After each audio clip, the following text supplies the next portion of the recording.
Thank you very much. I have a couple of preliminaries to get out of the way. One is that I came down with the beginnings of a flu bug overnight, and so you're just going to have to bear with me a little bit as I sound like a frog and occasionally need a drink of water. The other preliminary is that I have 135 slides of content in this presentation, 75 of which I'm going to try to get through today. If anyone wants the full story, certainly you may ask me and we'll get with it. I am very happy to tell you that, in my opinion, a new day is dawning for merchants who sell via the direct channels. It's often said that it's darkest right before the dawn. And I know from having most of you and many other clients that there have been years of struggle in the recent past, and some are struggling today.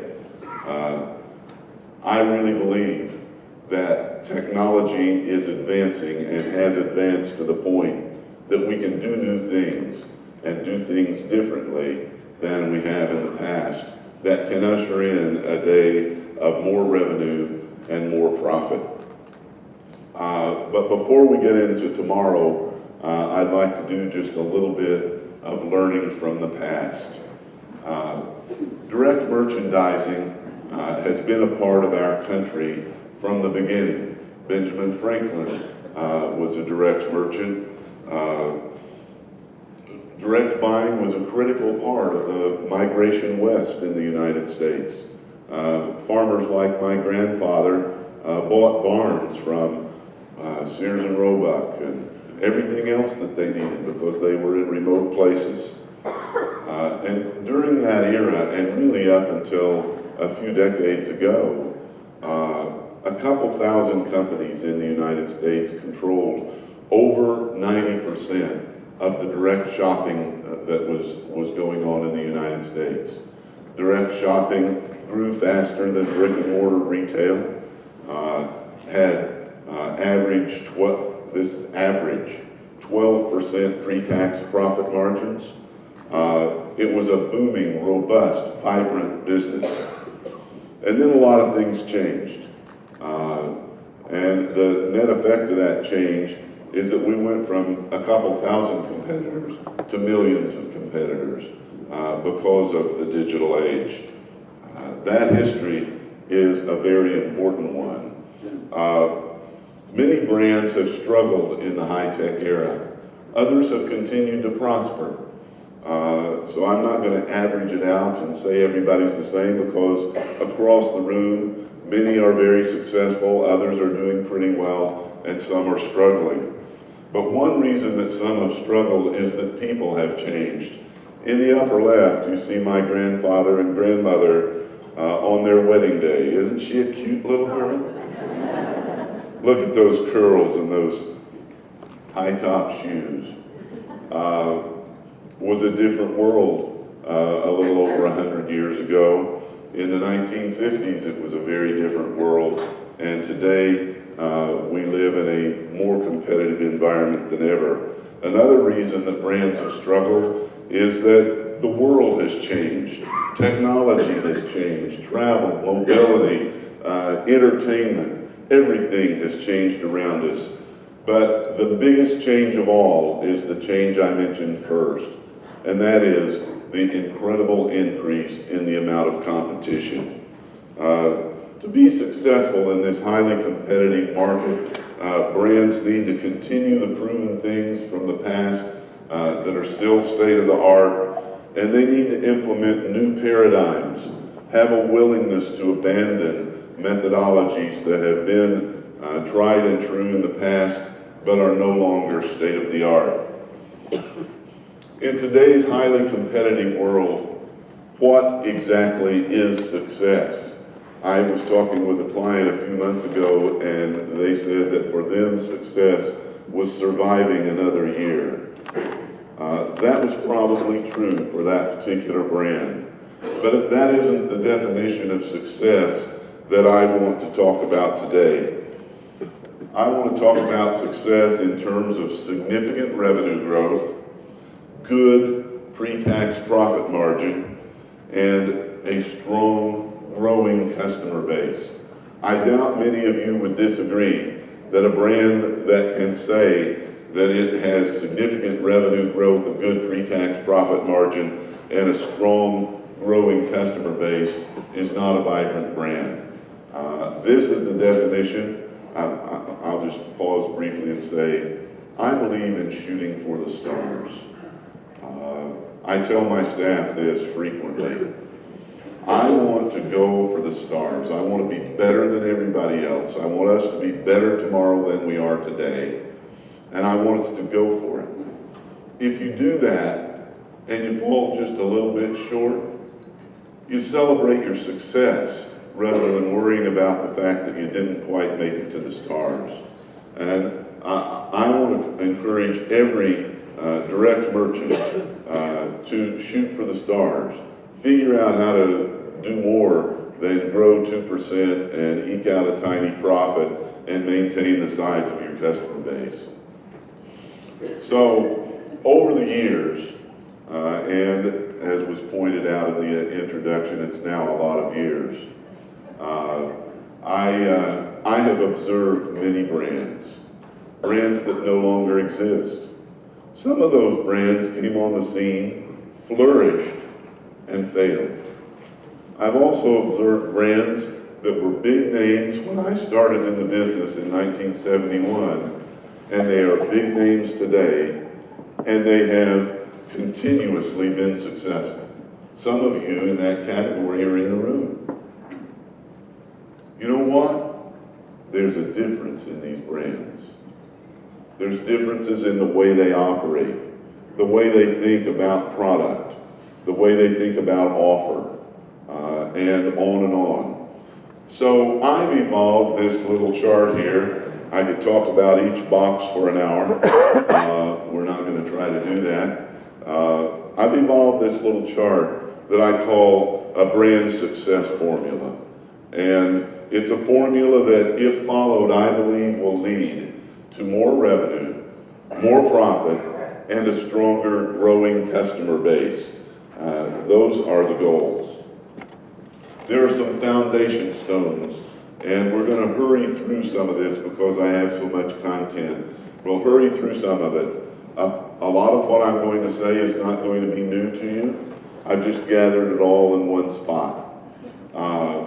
One of the foundation stones is the management team. The great management teams have every base covered. It's not good enough to have a great CEO and a weak merchant, or a great CEO, great finance, great marketing, and a weak merchant. You got to be strong everywhere in order to be the vibrant kind of brand that I am advocating. Second thing is brand identity. There are a lot of things that go into brand identity. This is a subject, it's a keynote address in itself, but it's things like physical characteristics, name, logo, tagline, they matter. Product characteristics, the family of merchandise for which a brand is known. Customer perceptions. You know, I talk to a lot of people over the years and ask them about brand identity, and they answer by talking about how they perceive their brand. It's really the wrong way to even answer the question. The question about brand identity is, how does your customer perceive your brand? A brand's decisions need to make customers happy. A client of mine that I won't name several years ago hired a new merchant with a great track record. She came in and didn't like the look and feel of the catalog. She changed it radically. Changed the color schemes, changed the page densities, changed everything. They almost went bankrupt.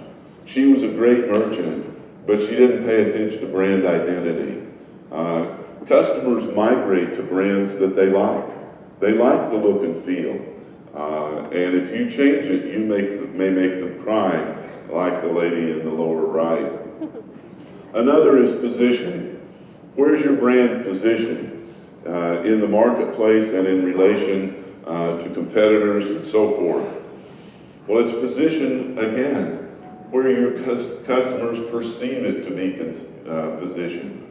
If your customers believe you are X, then whether you really are or not, from an operating standpoint, you are X if that's the way your customers perceive you. That's where you're positioned. So here's a lot of detail. We're not going to try to go over all of this. The next subject is scale. Sometimes people say that you shouldn't say upscale or downscale. So we don't much say downscale anymore. We say value-oriented or something of that nature. But there is a scale spectrum. And everyone is on that scale spectrum, and it's driven by various characteristics, amount of density and so forth. In the 135 slide deck, there's a blank one of these if anybody really wants to use it. This brand answered the questions and classified itself as somewhat upscale. Another thing is price point. A lot of people say, well, aren't price point and scale really the same thing? No, they are not. A pair of men's socks that cost $90, would that be upscale? But a washing machine that costs $200, maybe that's value oriented. So price point alone does not define scale. It has to do with how the brand's merchandise is priced in relation to all merchandise in the same categories.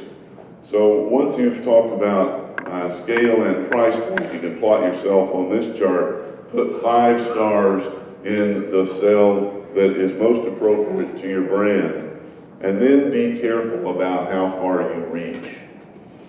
If, as is the case for this brand, you're in the upper right where those 5 stars are, I advocate reaching up a little bit, offering some higher price point items, reaching down a little bit with some lower price point items, reaching right and left for a little bit more upscale, a little less upscale, to broaden out the market. But I also advocate not going down in the lower left and offering something far afield from where you are positioned. There are lots of questions, an hour's worth of questions about positioning or repositioning. And I list a few here. The key is to give these things serious thought. One of the observations that I've made over the last several years, having thousands of clients in this marketplace, if there's one consistency, it is that staff level of marketing staff has come down.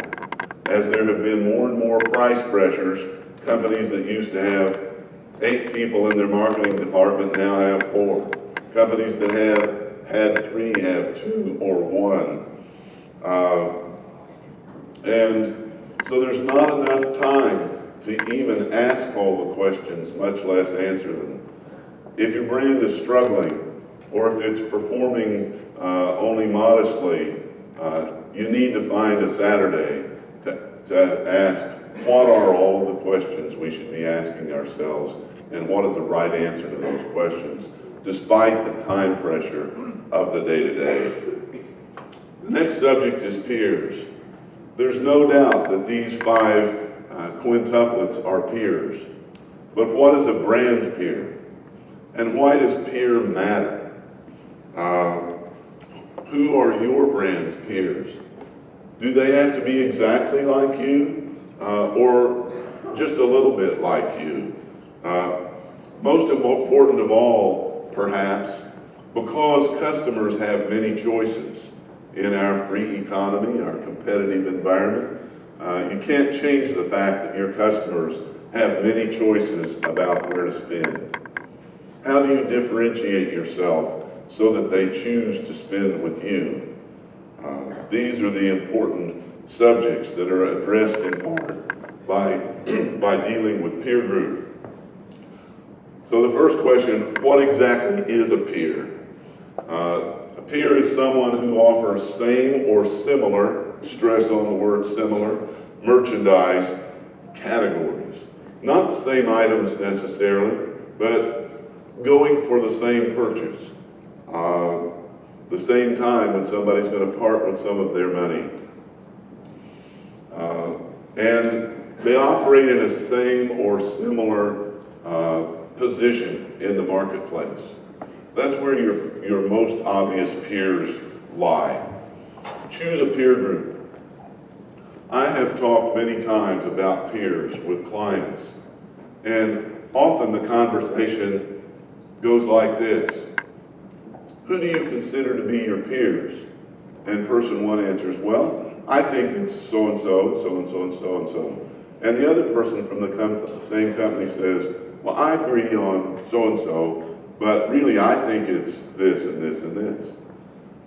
Well, if you don't even know who your peers are, and if different important people in your organization, one thinks the peers is this set of people, this set of competitors, and another thinks it's this set of competitors, you kind of have strike two already because you don't have any internal sync on what your competitive positioning is. You need to choose a peer group and make it official. Know who your competitors are. Then you know who you're trying to differentiate yourself from, who you're trying to be better than. And differentiation is critical. Be as good as or better than your peers. Strive every day. I think every day about how my company can make what we do better from our client's viewpoint tomorrow than we are today. Do you think about how you can make your brand more appealing to your customers tomorrow than it is today? I promise you that some competitor is trying to be better than you. Well, try to be better than yourself. If you can beat yourself as opposed to having your competitor beat you, you'll be far further along the path of shooting for and reaching the stars. Do objective self-evaluation. Adopt specific strategies. Be price competitive. Think about service. Think about customer convenience. And think about uniqueness that delights. What do you do that causes your customer to turn the page and smile or say, oh, wow? The more you do that, the more eager they will be when it comes next time in the mailbox to open it and shop it thoroughly. This is a challenge. When establishing your peer group, if you get the right people together and discuss it for a short time, you'll probably fairly quickly be able to come to the conclusion that A, B, and C are your primary peers. The challenge is for you to go beyond the obvious and say, who sells more of what we sell than anyone else? Whether they look like us or not. Who sells more of it than anyone else sells? And consider them to be a different kind of peer. A peer in the sense that they are selling in your merchandise category and doing so very successfully. Study them too. How did they get to the pinnacle that says we sell more in your category than does anyone else?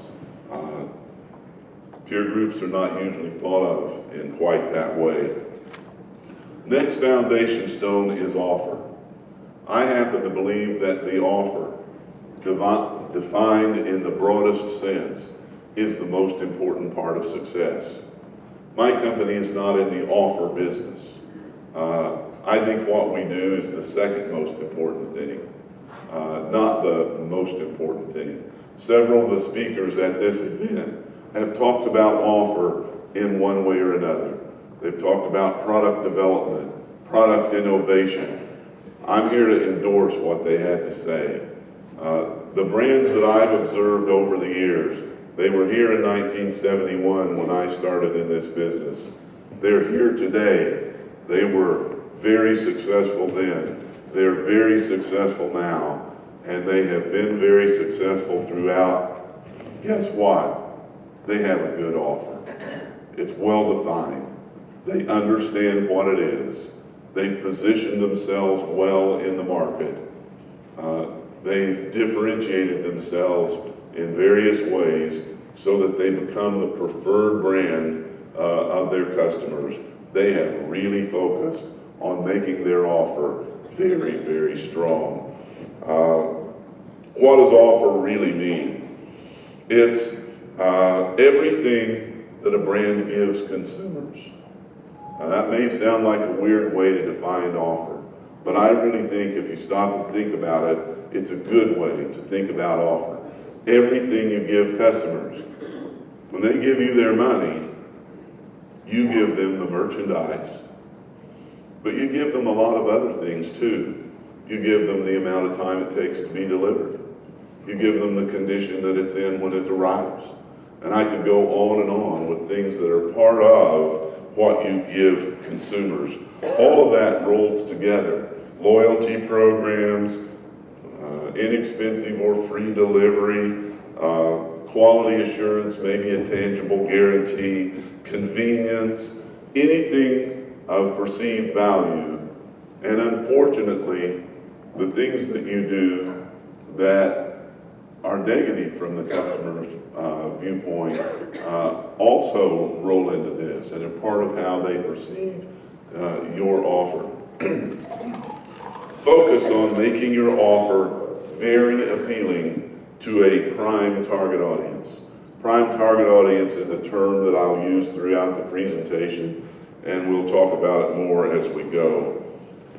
Another thing that's true of great brands is that they adhere to two cardinal rules concerning offer. One is clarity. What do people do if they receive an offer and it confuses them? They set it aside. They may throw it away. At the very least, they set it aside. I'll get back to this later when I have time to think about it. Either that or they discard it completely. Offers need to be very clear. Consistency. And consistency raises a conflict, excuse me.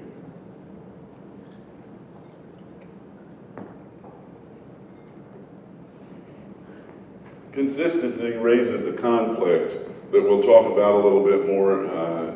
If we were completely consistent, your brand would look exactly the same way it did 50 years ago. We're not talking about that kind of consistency.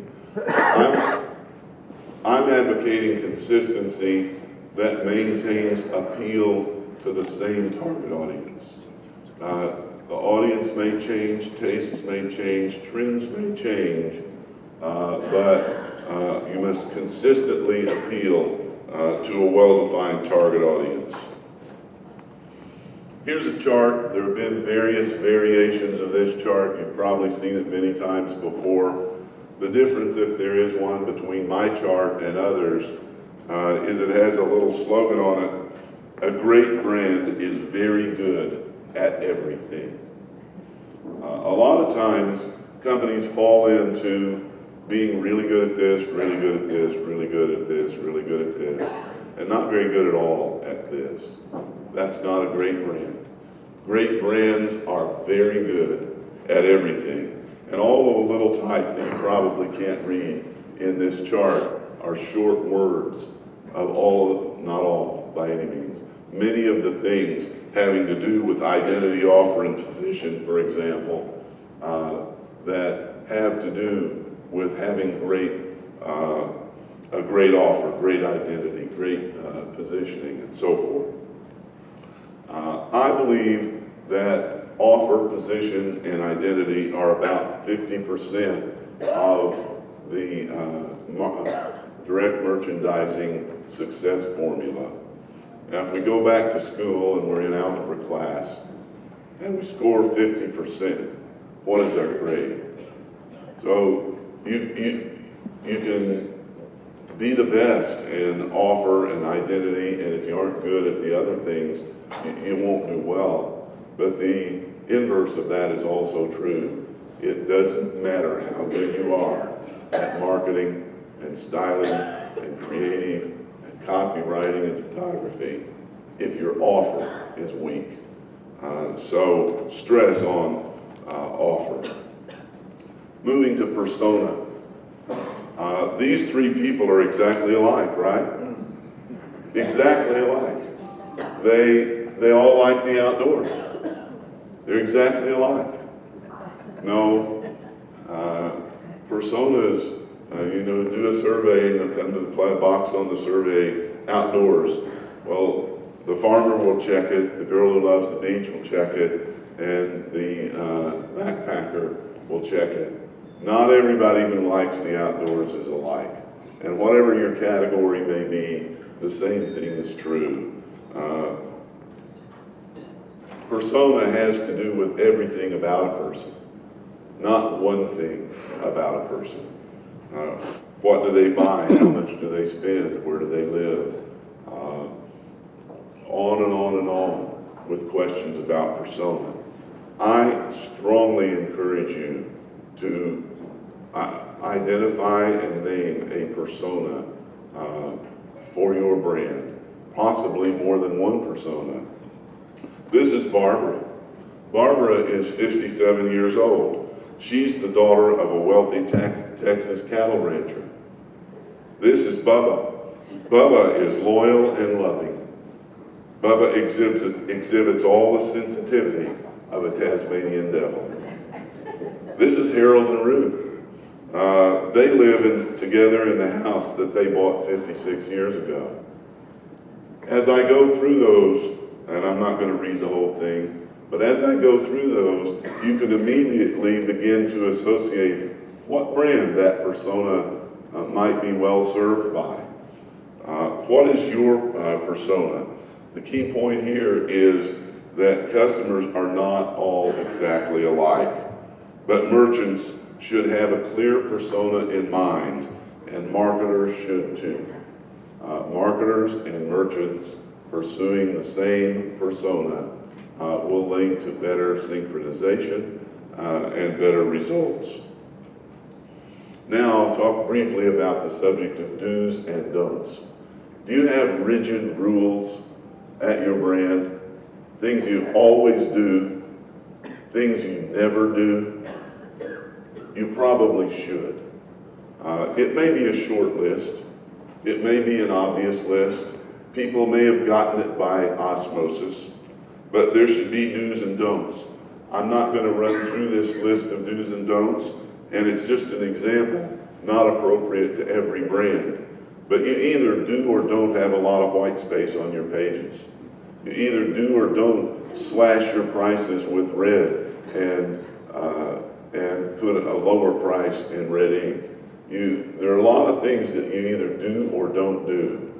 You should decide which ones are important to your brand, to its image, its position in the marketplace, and have an official list of do's and don'ts. Those are the foundation stones.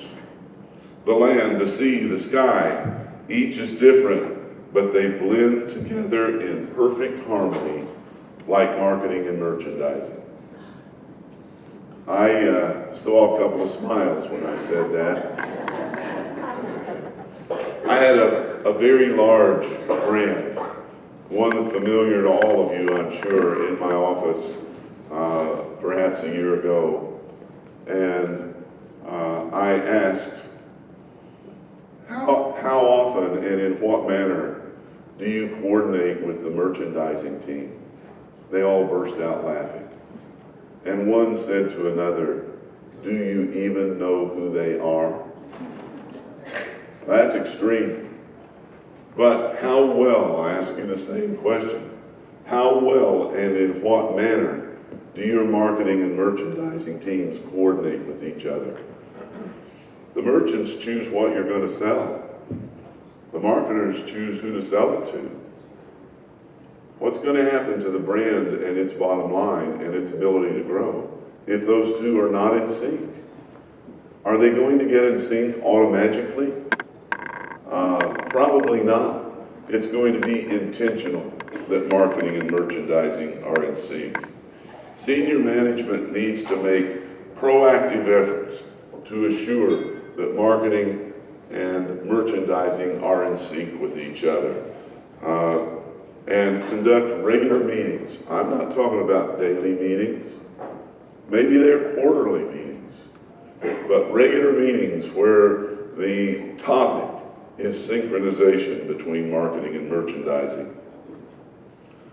Merchandising faces a strategic dilemma.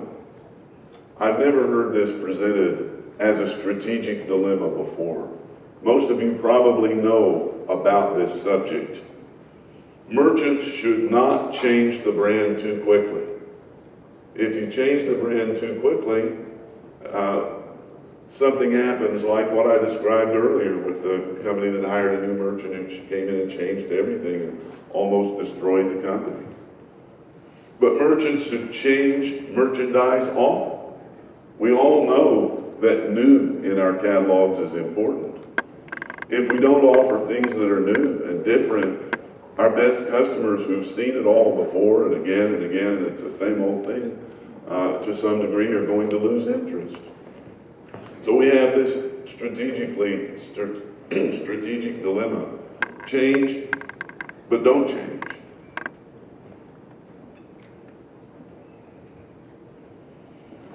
How do you deal with this dilemma?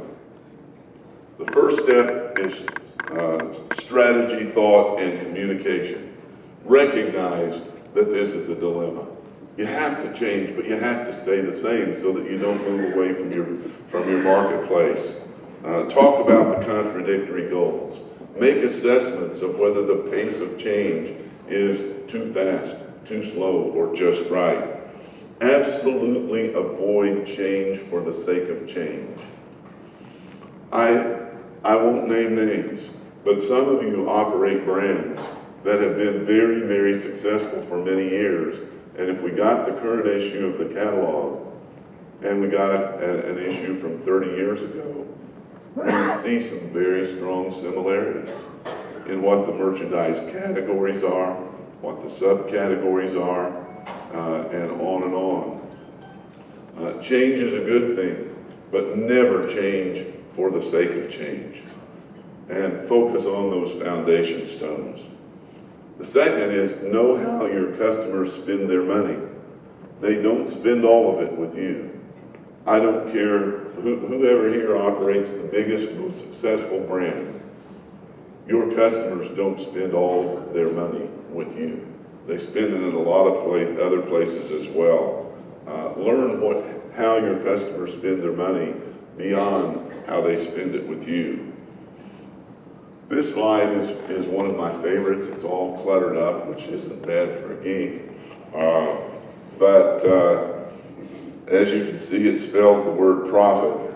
And there are so many P words that are important. Yesterday we had a pie, and that was good. I have two P words, proven and proprietary. Proven merchandise. This was discussed extensively in one of the other speakers' presentations. Proven merchandise is absolutely critical. Oftentimes, merchants get bored with the proven merchandise. It's just the same old thing again. Well, if it's the same old thing again that always produces a 30% ROI, that's a very good same old thing. Don't stray away from proven. And think about how to be proprietary.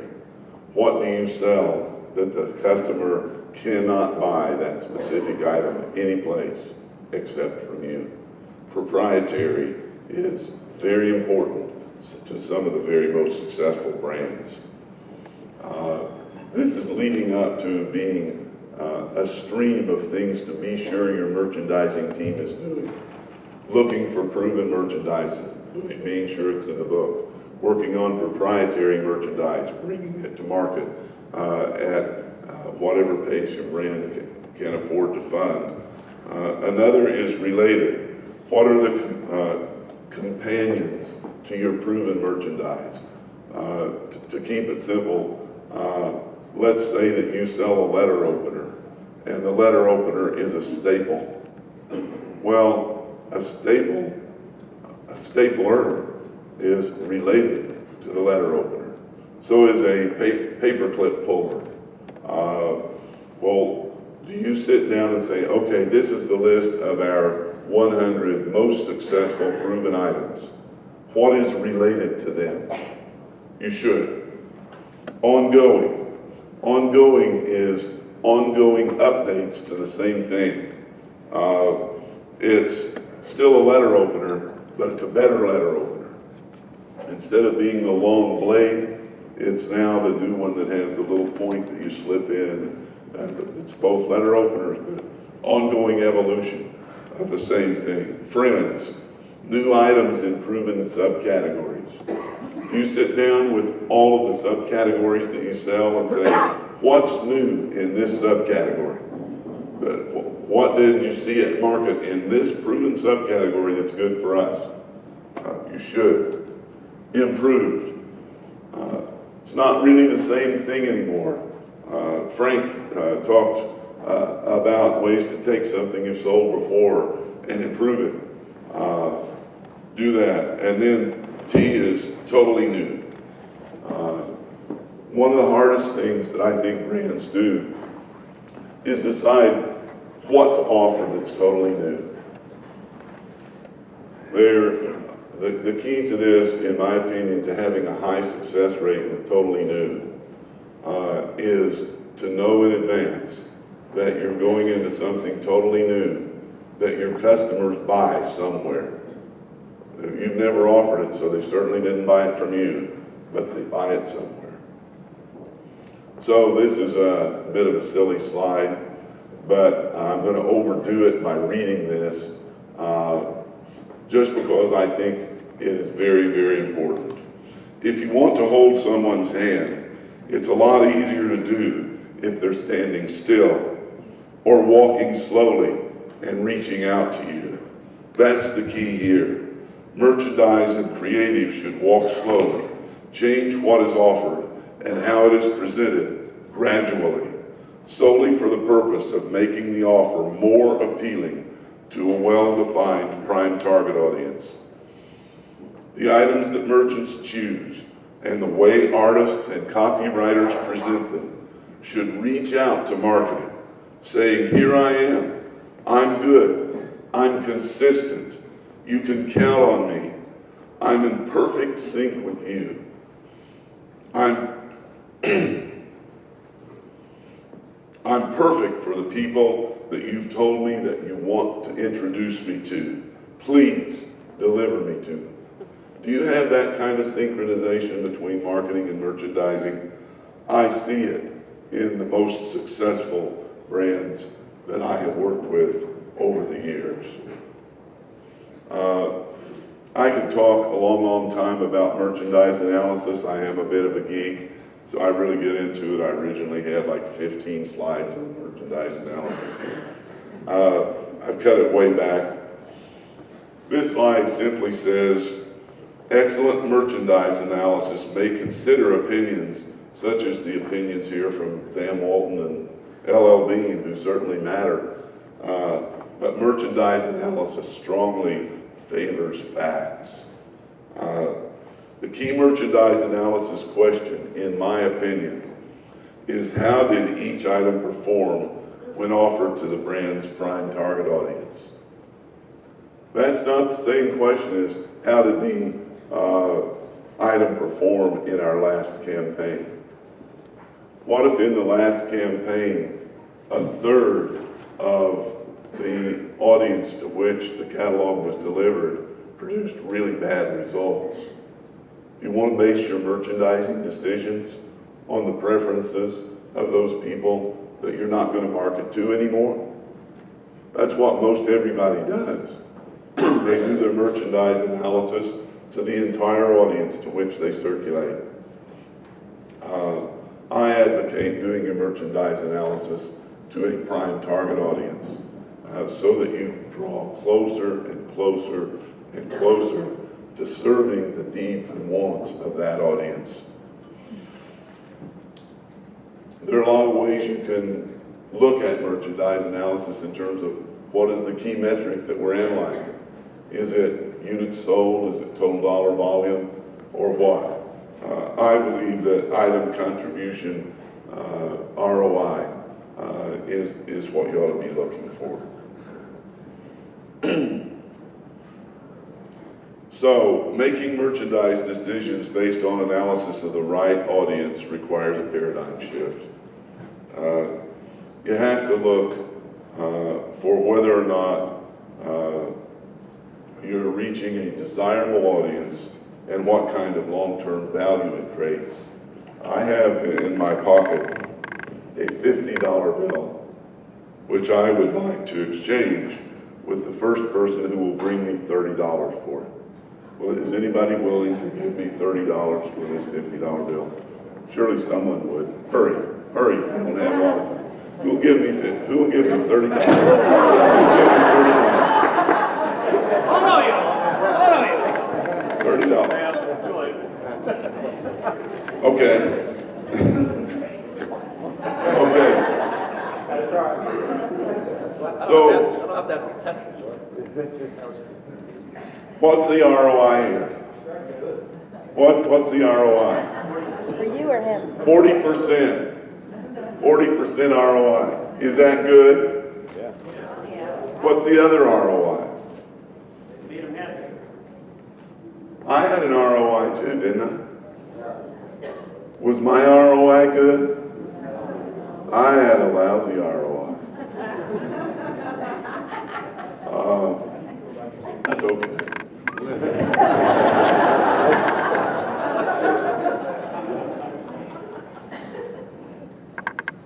How many of you think lifetime value or long-term value is important? How many have systems in place to track ROI at a deep detail level on every marketing campaign? Type long-term value. Nobody. Is there one hand? So we all think it's important, but nobody tracks it. Is that weird or what? Think about that. We all know that long-term value is crucial, but nobody tracks it. Something needs to be done about that. And if I were to go back to my first slide of a new day dawning, a new day of higher revenue and higher profit, it has everything to do with tracking what you believe is so important. Tracking it, studying it, making decisions based on it. Suppose that I had offered you the $50,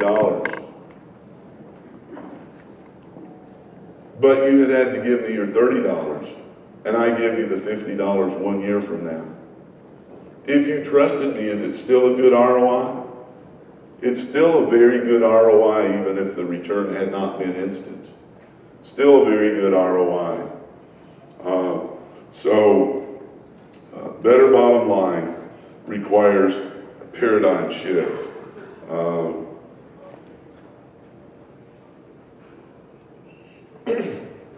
I'm sorry for this. Don't know why it had to happen overnight. Karaoke? No, but if you insist, I will sing. Please don't insist. No one will enjoy it.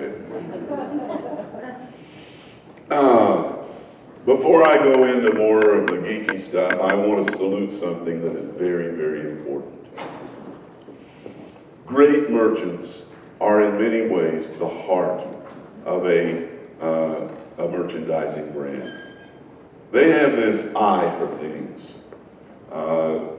I knew Lillian Vernon very well, and Lillian had many reputations. One of them was the ability to walk into a room with hundreds of items in the room, spend 5 minutes, and take 10 things off the shelf, all of which were going to be successful in her catalog. She had an eye for it. It's hard to teach that. It's an art. I'm not good at it. I can calculate percentages in my head, but I can't pull 10 items out of 500 and have all 10 of them be things that are going to be wildly successful. I don't know how you do that. Great merchants have an eye for it, a sixth sense. You have to have that. And as it relates to putting new things in your book, you need to yield to some degree to that eye, that sixth sense about what's going to work. But when it comes to merchandise analysis, you need to yield to a large degree to the numbers geeks. If the item produced a negative 70% ROI, chances are it ought to come out of the book. But you still respect the artistic. If the merchant says, oh no, every one of these things that failed is great, I just need to restyle them, then don't allow that. You gotta get some of the bad stuff out. But if they say, of these 100 things who have a really bad ROI, these 11, I think I know why and I can fix it, let them do it. That's where their sixth sense comes in. But in a general sense, let new merchandise selection yield mostly to the artistic. And how am I doing on time? I'm slowing us down here with my cough. Not good? Okay. Okay, I'm going to really hurry through some stuff here. I want to get to the 3 prime marketing objectives. I think you ought to think about marketing as having 3 prime objectives. One is to affordably acquire desirable new customers that produce good long-term value. Almost everybody here is concerned with new customer acquisition. But how well do you track the desirability of the new customers that you're attracting? And we already determined that you're not tracking their long-term value very strategically. The key words here are not new customer acquisition. The key words are desirable and long-term value. Effectively reactivate desirable past customers. Is there anyone here who does not have a relatively high incidence of single buyers or inactive buyers in your total customer database? Everybody has that unless you're a new brand. Do you think about reactivation? Or do you think about reactivation of those which, if reactivated, are desirable and will produce a profit? And achieve strong profits by marketing effectively to profitable customers. Do you consider every customer to be a good customer? Or do you recognize that some customers were acquired at a loss, marketed to for a long time without response, finally reactivated with a special offer that you lost money again, and moving into that weak customers failure loop that I talked about yesterday? Need to rigorously pursue affordable cost and good long-term value. Systematic, strategic, constant pursuit of long-term value. First step to this is defining long-term value. You notice I've not been saying lifetime value. Lifetime's way too long. You can't afford to wait 10, 20, 30 years for a customer to be profitable. You need to define what long-term means. You need to adopt pursuit of long-term value as a brand strategy. We've established that few of you have done that because one person raised their hand when they had asked if you had effective systems in place for tracking long-term value of newly acquired customers. You need to adopt pursuit of long-term value as a brand strategy. Set quantitative long-term value goals. Kevin, would you be willing to settle for the ROI that you got on your investment recently? Yeah, that'd be a good thing. But you don't have to have that good an ROI. What is the ROI that your brand should pursue? Write it down, publish it, have everybody aware. Maybe it's something like, within 1 year, we're going to be at break even or better. Or within 1 year, we're going to be at plus 10% or better. Whatever it is, adopt one and make sure everybody knows. To implement this long-term value approach successfully requires 2 paradigm changes. I could stop on this slide, and if you did this, you would see enormous improvement in your brand. Move away from list and model segment testing to audience and model segment testing within prime target audience. A lot of time required to fully explain that, but it basically says, yeah, go ahead and mail something if it's successful, but if it's outside your prime target audience, don't focus on that. Understand what your prime target audience is and focus on it. And merchandise to that same audience. Here's a quick picture of what a prime target audience is. The big circle is everybody in America. The prime target audience is the circle in the middle. Some of the prime target audience is prospects. Some of it is highly desirable and somewhat desirable customers. And then everybody has that low opportunity customer group where response rates are so low that you can't afford to market to them anymore. The prime target audience is that center group, and the principle is to persistently focus both marketing and merchandising on the prime target audience. You need to affordably acquire highly desirable and somewhat desirable customers and cause your new customer acquisition program to stop acquiring the such a high incidence of low opportunity customers that put you into that weak customers failure loop. I'm going to have to skip a few things, I'm sorry. You'll have the whole thing in the deck.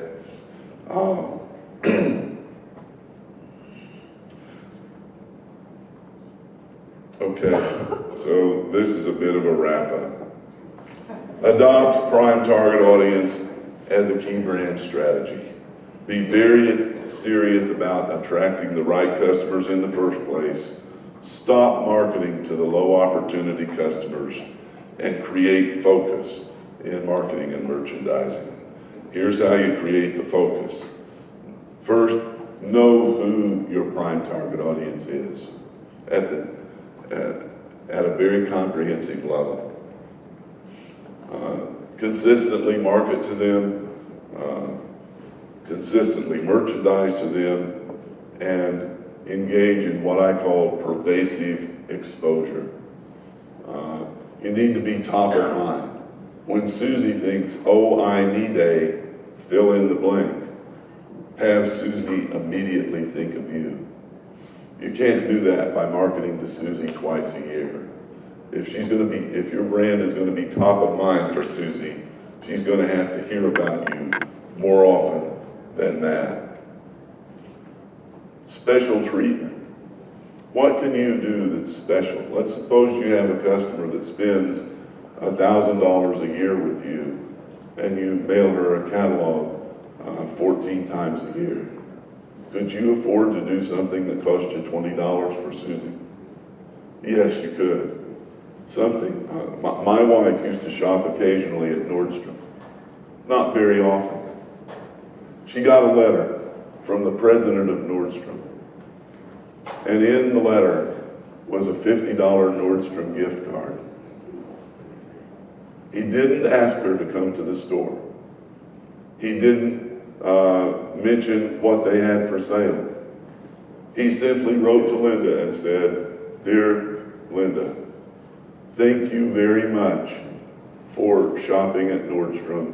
We appreciate your business." And enclosed the $50 gift card. Well, now Linda goes to Nordstrom about once a week.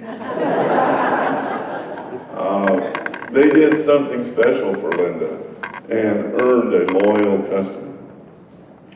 So here's this slide with so many little dots on it, boxes on it. There's a lot there. We hurried through it. If you implement it all, here's what you'll get. This time we have profit pluralized. Brand success is a result of performing well for customers, reliably delivering customer satisfaction. It's a result of opportunity that you create for yourself by marketing to desirable customers. It's a result of frequency optimization, being top of mind with your best customers without annoying them.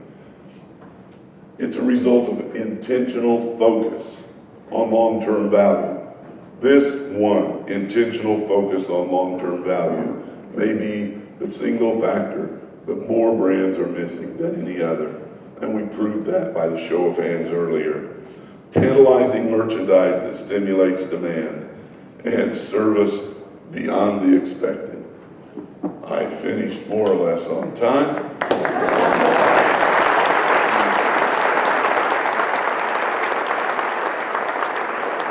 We have time for questions.